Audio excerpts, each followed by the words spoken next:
we will continue to drill at depth. The deposit remains open. Phase 1 is a larger project that we're constructing right now.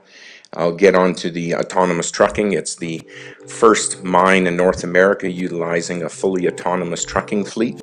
So it puts us working with Barrick at the forefront of some of the innovation or automation that is coming to our industry. And then the phase 3 pit that you see in this image is a conceptual view of what the next phase of mining will be at South Arturo. The image you see here are 300-ton Komatsu trucks that have been retrofitted to be fully autonomous.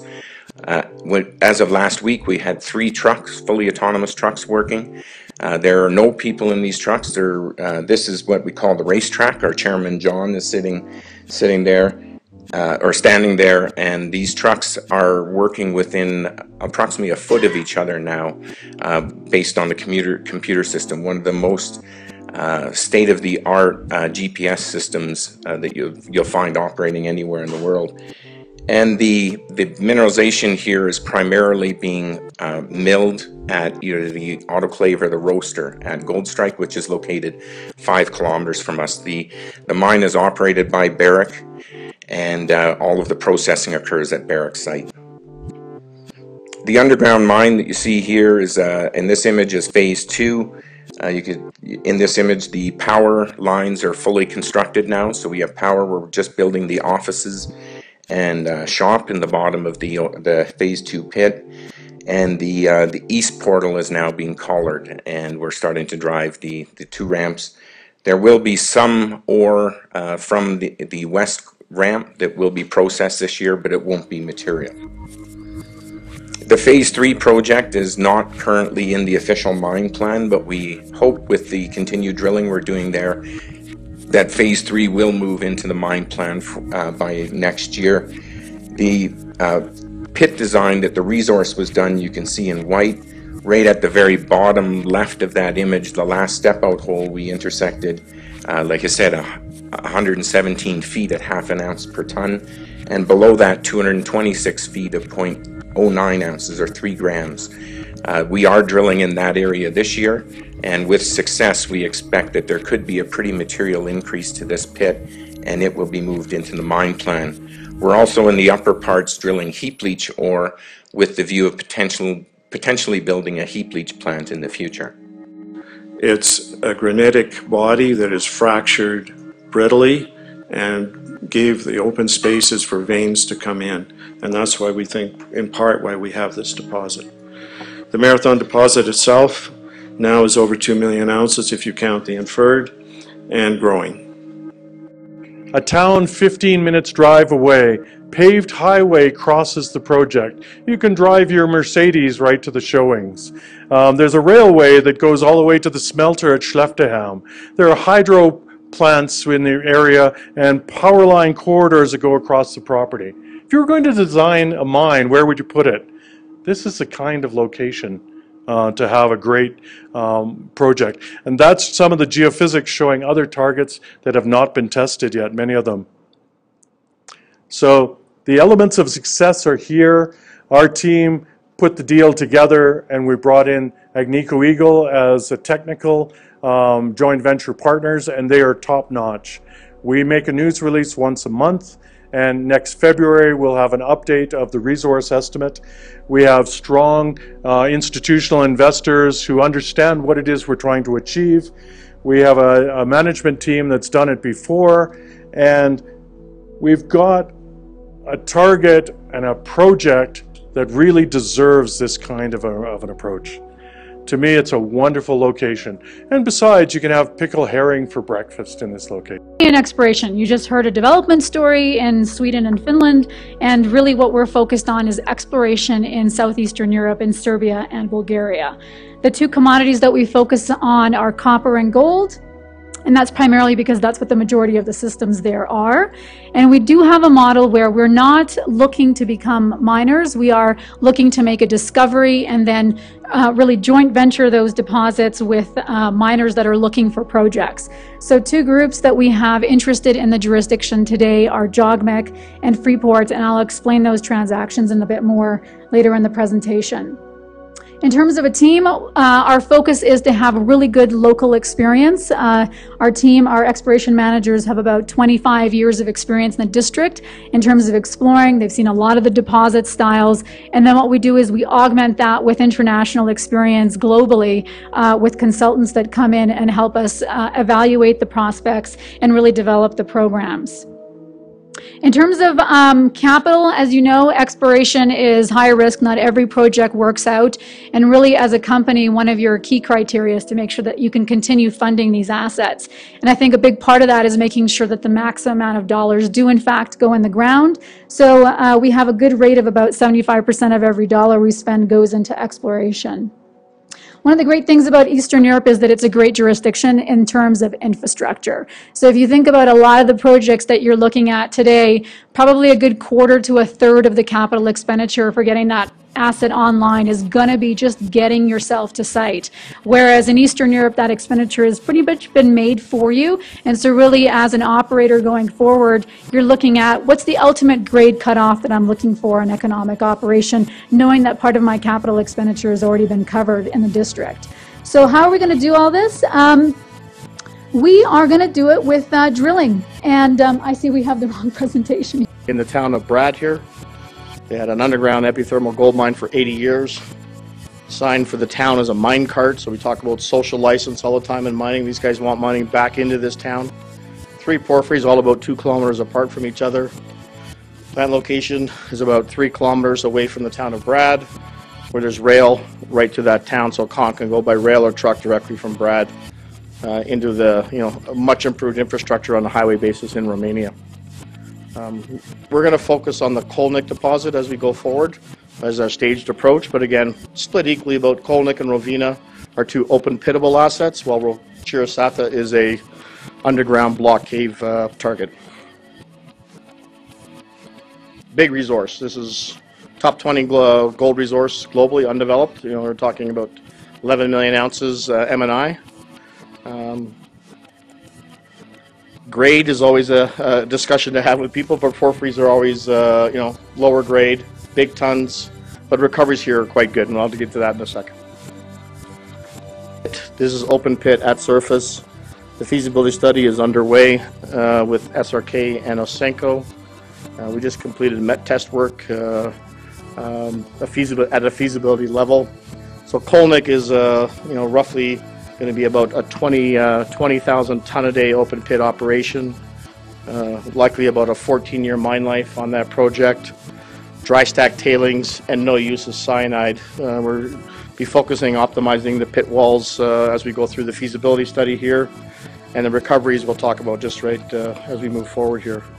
So recoveries, we just put a press release out yesterday. We completed multiple 3,000 kilogram samples at a feasibility level based on the work that we did last April with column flotation. And we came back with about an 81.3% recovery on gold, about 89% on copper, a 22% copper grade, con grade with about 100 grams of gold contained in that. So one product coming out of the plant, and that's the metallurgy between Rovina, Kolnik, and Chirasata is roughly the same, but again, focusing strictly on Kolnik to start. And again, no use of cyanide, which is a big issue. If you see Laindia vein set of 1.3 billion, we drill down, we take that to 1.6. There's 300,000 ounces on that. If we take America, we can add 150,000 on that to 520. And on Mestiza, on the current plans, we can take that to around about 700,000 ounces. Those vein sets are separated by about 1.5 kilometers. And then over to the right, you've got Cacao. That is an outcrop. It's downthrown block to the south east of the road. We think there's another 500,000 ounces on Cacao. So we've got a 5,000 meter drill program to put into that. We're out of time. Thanks very much. Drill that and deliver that within 12 months. So the drill plans are good to go. Those are the core areas of 2.1 million ounces, Laindia, America, Mestiza, and I'll just show you where they are. They're all quite tight together. It's on one of the first maps. Okay, so I can't walk away from here. And a very good shareholder base, like I mentioned. Goldcorp came in earlier this year, took nearly 13% of the company, and and we have a very long-term private equity and endowment base that altogether they own 60% of the company. Insiders own 5%, just over 5% still. I founded the company back in 2004 with my colleagues, so this has been a long-term exercise, and finally we're onto something here. I think I mentioned about the people, but discovery is about leadership, and you've got to have all those different angles these days, not only the technical excellence, which Nick Cook down here, put your hand up please Nick, he's got lots of presentations that are a little more thorough than this one, if you'd like to take one from him at the end. He runs the technical side of the project, and next to him is Phil Williams, who's one of our directors, who has really added a huge value from the corporate end, sitting in Toronto. He liked it so much he became a director. So that's enough about the people. In terms of the metrics, talked about some of that. We're around about the 40 million market cap, 10 million cash as I mentioned, and that shareholder base is shown there. And most importantly, funded for the next 2 drill seasons. Similarly at Cochrane Hill, that's the same orange outline around the resource back then. We've done a bunch of additional drilling into the north and to the east, as you can see where those red dots are, where we're chasing the extension. And the long section that I'm going to show you right now better demonstrates that.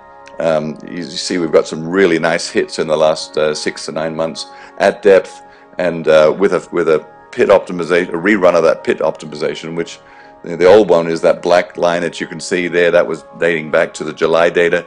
That pit's going to go deeper and probably steepen up the walls significantly with those orange hot zones in the walls on each end. Phase 4, our big picture program. We're drilling up to 100,000 meters of drilling this year on our Phase 4 program, and it's we're targeting using geology, historical data, this fair amount of historical data to be accessed here, lithogeochemistry, alteration, filtered geophysics, all with the benefit also of this laboratory, which we call the Tukoi pit, which shows us all the rocks and the right stratigraphy of where we want to be and where this model that we're chasing sits, gives us a real edge in terms of pursuing that corridor program. Just a quick reminder, the old model of the Maguma was these folds or anticlines that run north-northeast along the province. They were the traditional mines that were mined by the old-timers since the 1800s, literally.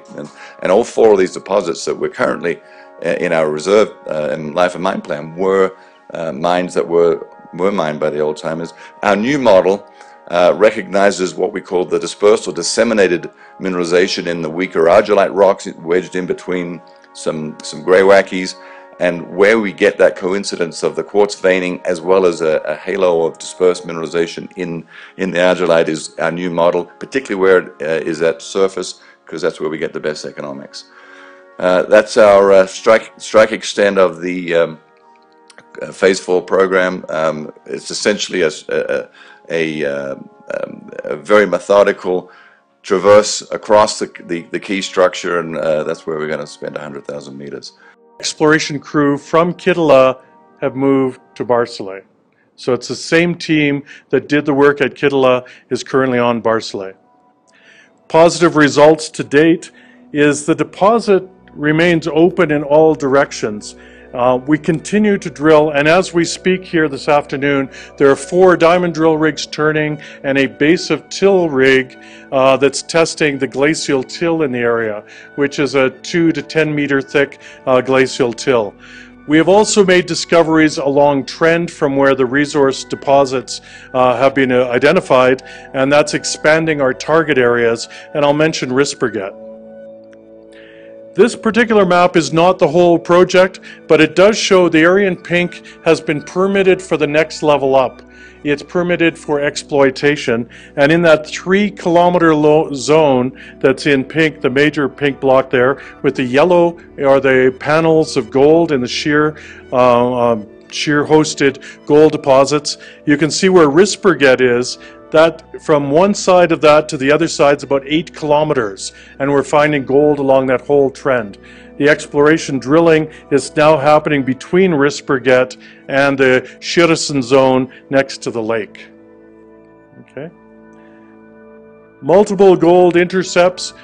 Drilled 140,000 meters since Agnico Eagle joined the project. So they are serious about this project being their most, the #1 advanced exploration project on their slate today. Core from the project has visible gold. So it's a granodiorite hosted with the shearing that takes place. The granodiorite has specks of visible gold throughout these zones in these panels, and every drill hole that we put into it had visible gold.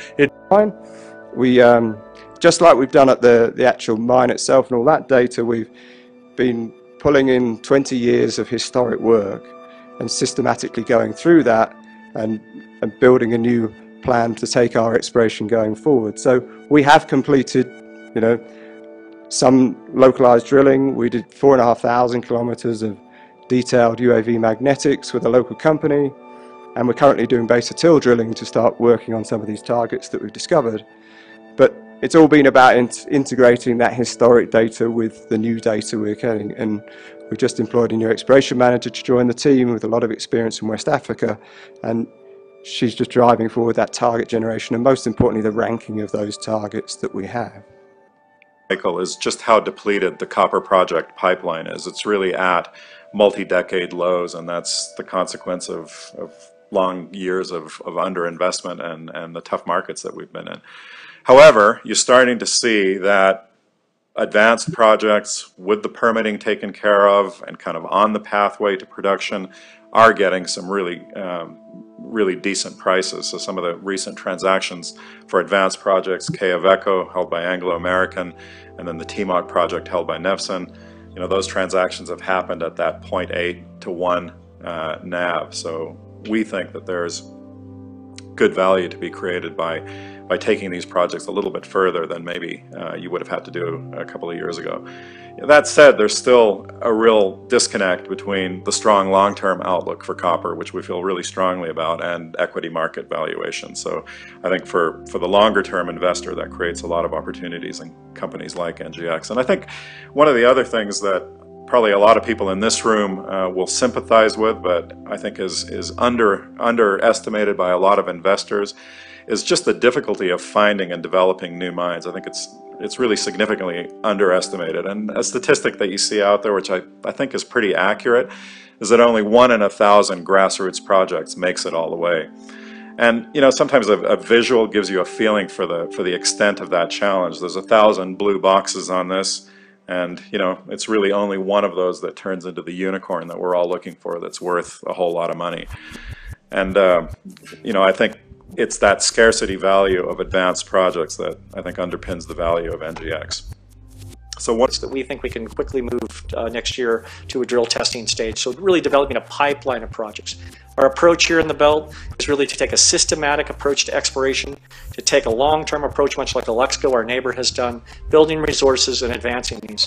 And the opportunity for the company is with the existing infrastructure, roads, power, and even Alexco has a mill in the center of the district. There's an opportunity to fast-track resources to development, either because it's direct shipping ore grades or potentially through some kind of relationship or agreement with Alexco, or looking at other opportunities. And this is going to mean low capital costs for development and the ability to fast-track these deposits as they mature towards production. Season, and we'll be doing more in the first half of 2019. So next steps, we're taking this 2-track approach. The engineering, or the advanced projects, are really kind of at a desktop engineering phase, limited field work that needs to be done.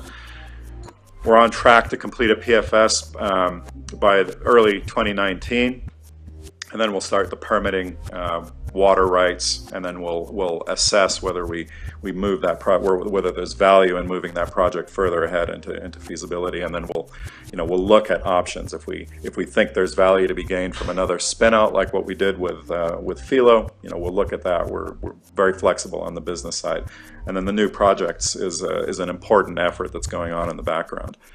Upcoming catalysts, the big one is going to be the pre-feasibility study on Jose Maria, Q1 2019. I think important de-risking events will be successful water drilling, which we expect to complete by Q1. And then I think if we can start the permitting process, that'll help as well. And then stay tuned, we've got an active search for additional exploration projects that can be moved ahead quickly. And those will be, those efforts will be announced as we go on. And I think the final thing I'll say is just put my cautionary statement at the back. You can read that on our website. But I think the final point I'd make is just don't forget the scarcity value of projects like this, and I think that goes for a lot of the other companies that you'll see here. Exploration is a hard business, and I think it is the difficulty of finding projects that have passed a couple of these gates, the resource gate, the feasibility study gate, is much harder than is appreciated, and I think that should eventually translate into a lot of value for projects that have successfully been able to wend their way through that path, and I think that's going to be an important part of the NGX story going forward. Thanks.